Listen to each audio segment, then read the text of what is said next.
आज हिच्या वडिलांबरोबर जे काय तुम्ही वागलायत ना, उद्या तुम्ही आम्हाला स्वीकारलत ना, तरी त्या कृत्यासाठी मी तुम्हाला कधीच माफ नाही करणार रावसाहेब नगरकर.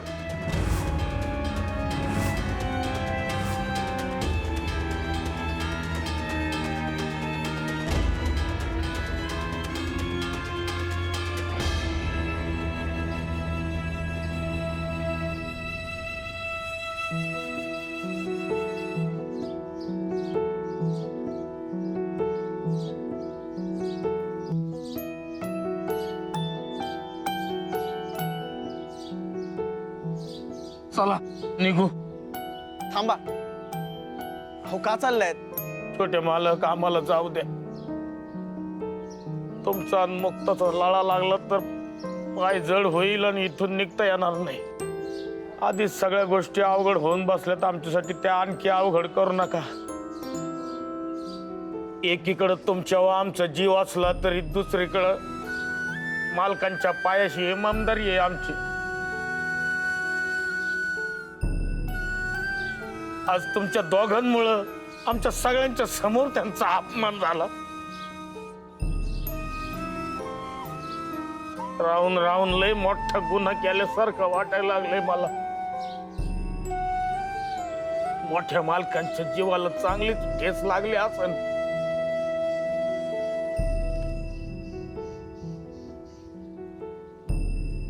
दादा नाही, नको ते.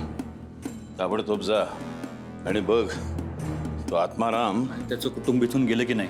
अरे त्यांना जाऊ द्यायचं नाहीये. त्यांचा इथे अपमान होतोय कळल्यानंतर सारंग आणि मुक्ता त्यांना इथे राहू देणार नाहीत आणि आपण त्यांना इथून जाऊ द्यायचं नाहीये. जा अडव त्यांना.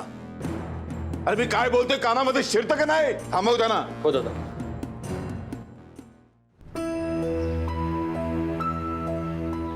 अण्णा, हे बघा, तुम्हाला जायचं असेल तर मी तुम्हाला मुळीच अडवणार नाही.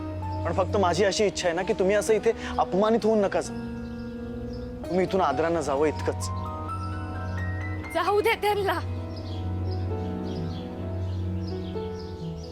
त्यांना आदर देण्याच्या नादात त्यांचा अजून अपमान होतोय. त्यांची आणखी बेइज्जती मी नाही बघू शकणार. अगं मुक्ता, नका थांबू. आधीच त्यांच्या अंगावर या वागण्याचं जे ओझ आहे. आज जो काही अपमान झालाय त्या सगळ्याला मीच जबाबदार आहे. मला माहीच लाज वाटते. माझ्या घरच्यांना सूट पण नाही देऊ शकत. ते जाताना त्यांच्याकडे बघायची हिंमत पण नाहीये माझ्याकडं. त्यांना इथे थांबवलं तर त्याला मान सन्मान मिळेल याची खात्री देता का तुम्ही? फक्त वाईट वाटून नाही चालणार. अहो, त्यासाठी काहीतरी करायला पाहिजे. पण रावसाहेब नगरकरांसमोर कोणाचं काय चालणार? पण मी मिळवून देणार. त्यांचा मान सन्मान मी मिळवून देणार.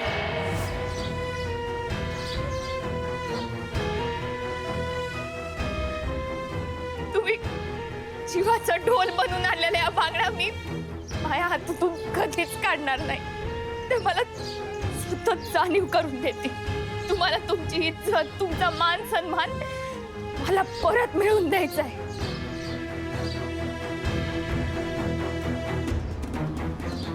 तो दिस लवकरच आहे.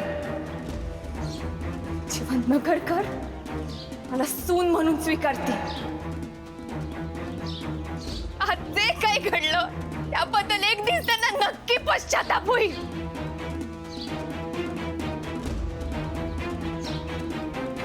आई अण्णा, आज जे काही घडलं माझ्यामुळे तुम्हाला जे काही सोसावं लागलं त्याबद्दल मी माफी मागते. फक्त गजा माफ करा. जाते मी. मुक्ता, मग काय करू? यांच्यात जीव अडकला तर मी अडवायला बसन. माझ्याकडनं नाही होणार आहे. पण आता यांना जावंच लागल. मान सन्मानाने त्यांना परत यायचं असेल तर आता त्यांना जावं लागल.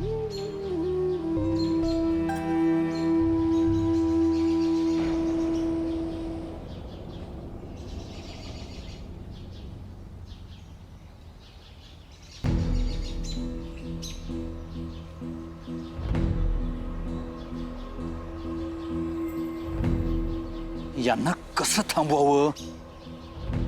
थांबवावं तर लागणारच.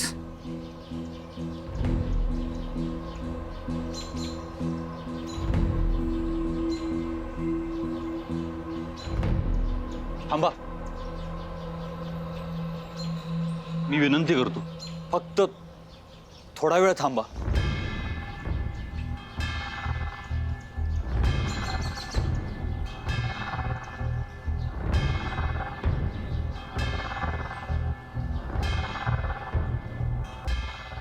तू का थांबवतोस त्यांना?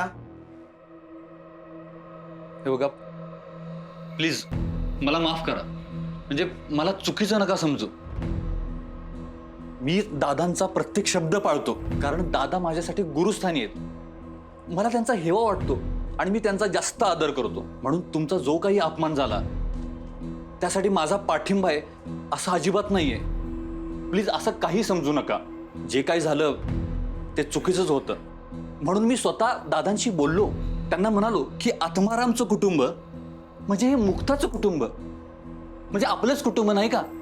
मग त्यांना असं आपल्या दारातून मन दुखावून घालून देणं हे काही बरोबर नाही.